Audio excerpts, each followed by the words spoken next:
राम राम, राधे श्याम। भक्ति भाव with Renu Rastogi channel में मैं आपका स्वागत करती हूँ। तो जिनका आज जन्मदिन है उन सभी को हार्दिक शुभकामनाएं, और जिनकी मैरिज एनिवर्सरी है उन सभी को भी हार्दिक शुभकामनाएं। तो आशा करती हूँ कि आप सब कुशल मंगल होंगे। तो आप सभी को एकादशी की हार्दिक शुभकामनाएं। तो मोहन के नाम पर है मोहिनी एकादशी, तो मोहिनी एकादशी की हार्दिक शुभकामनाएं।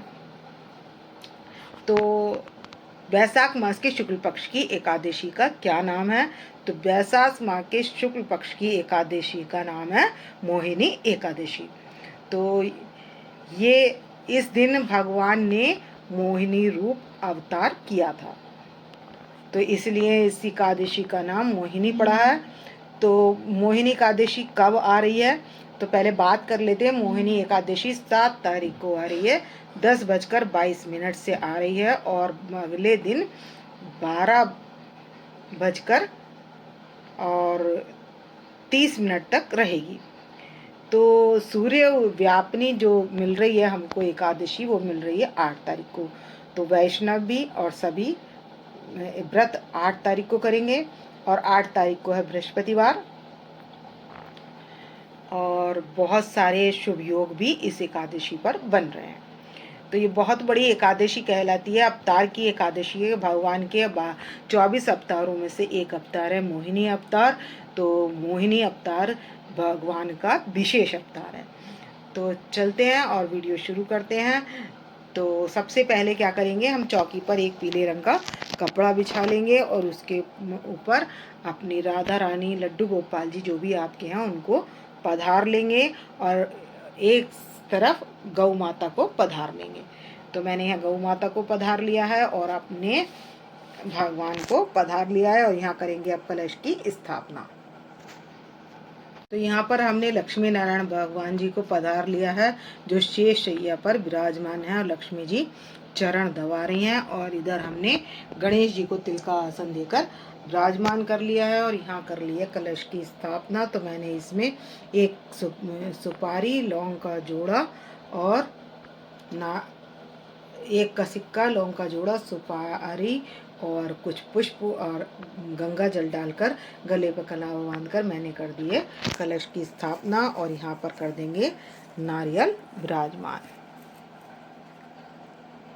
तो ये कलश की स्थापना हो गई, और अब कर देंगे, हमने सभी को छीटा लगाकर शुद्धिकरण कर लिया है, और अब पहनाएंगे सबको जनेऊ।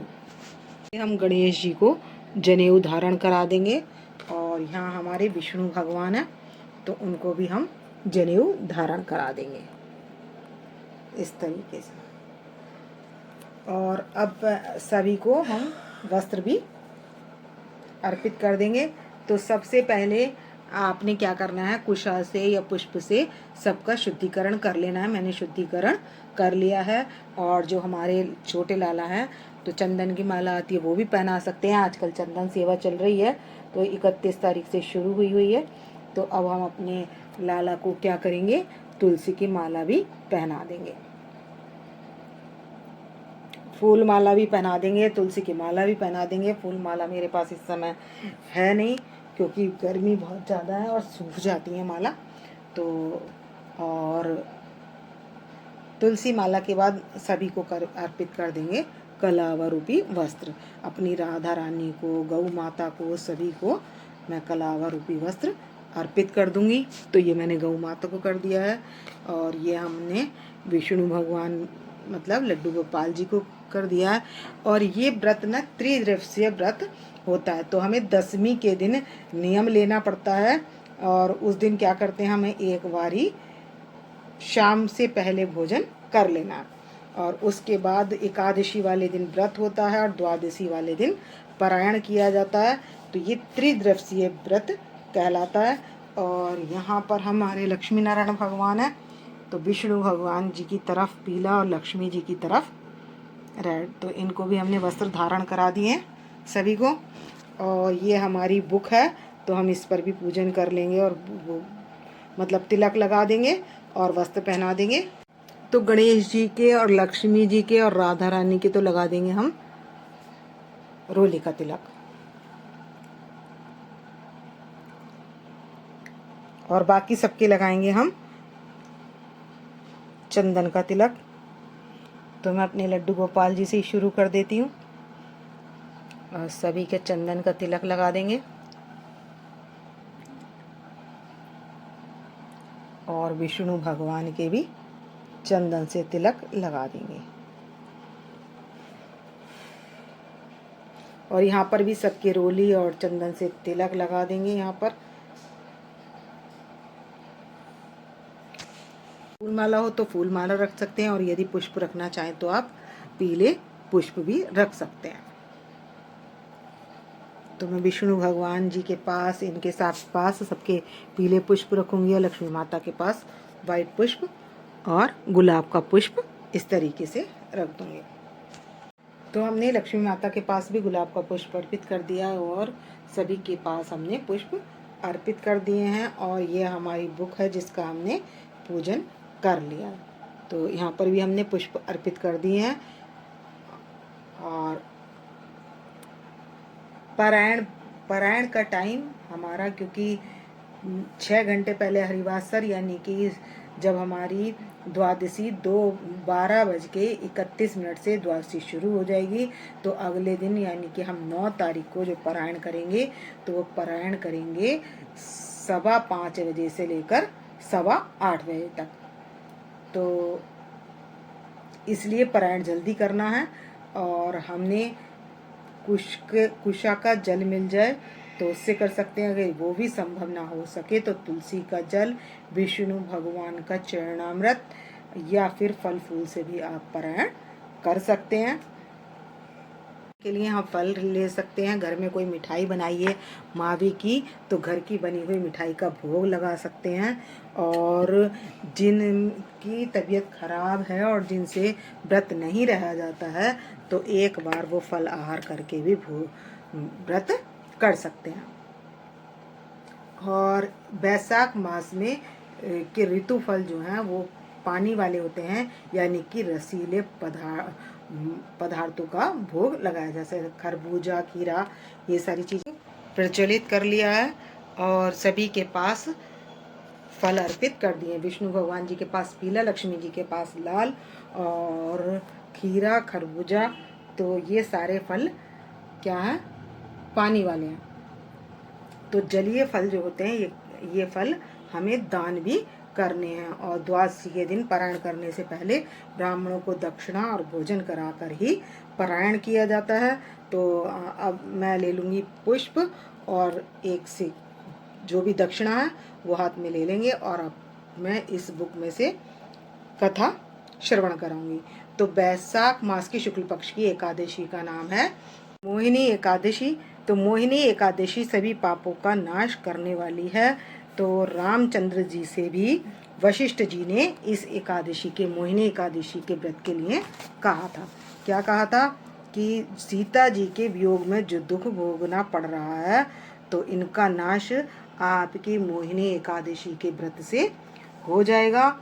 तो क्योंकि ये एकादशी शुद्ध और पवित्र करने वाली है और सब लोक के कल्याण के लिए करने वाली है। सब लोगों का कल्याण इस एकादशी से हो जाता है। जो इस एकादशी का व्रत करते हैं वो मनुष्य सभी पापों से छूटकर विष्णु लोक को प्राप्त होते हैं और संसारी मोह माया का जाल भी इस व्रत के प्रभाव से दूर हो जाता है।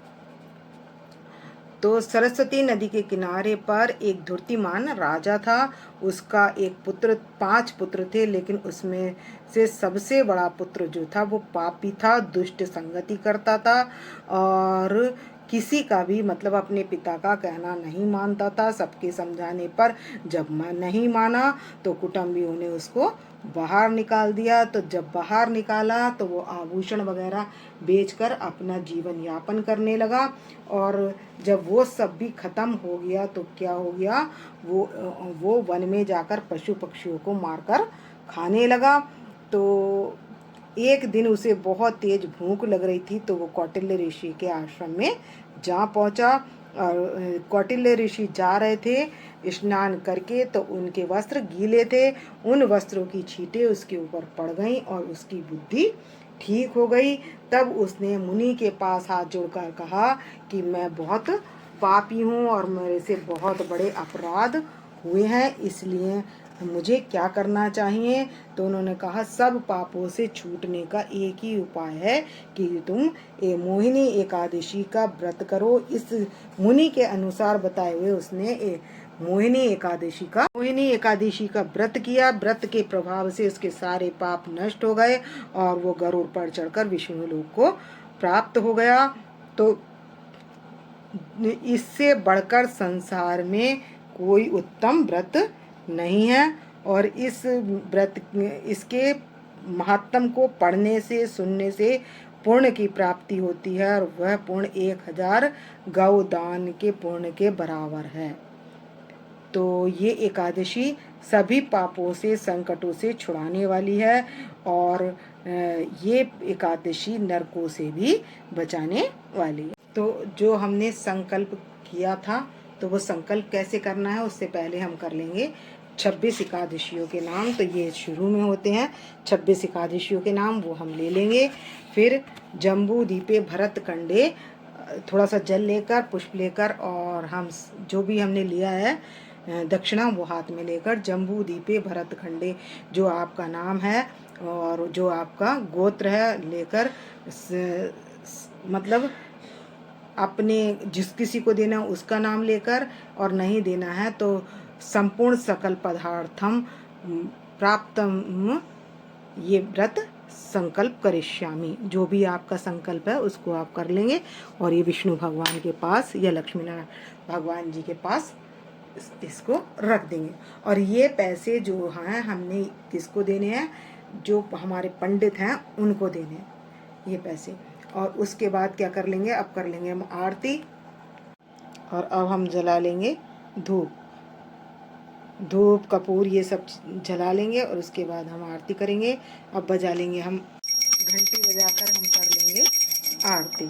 तो अब करेंगे हम बांके बिहारी की आरती। बांके बिहारी तेरी आरती गाऊं, हे गिरधर तेरी आरती गाऊं, आरती गाऊं प्यारी तुमको मनाऊं, हरि चरणों में शीश झुकाऊं, मैं बांके बिहारी तेरी आरती गाऊं, चरणों से लिया गंगा प्यारी जिसने सारी। शंख का जल लेकर जो 3 बार घुमाकर और हम सभी देवी देवताओं को दे देंगे और खुद भी ले लेंगे। और उसके बाद कर लेंगे क्षमा प्रार्थना। कर्पूरी गौरम करुणावतारम संसारिसारम भुजगेन्द्रहारम सदा संतं हृदयारविन्दे भवं भवामि सहितं नमामि।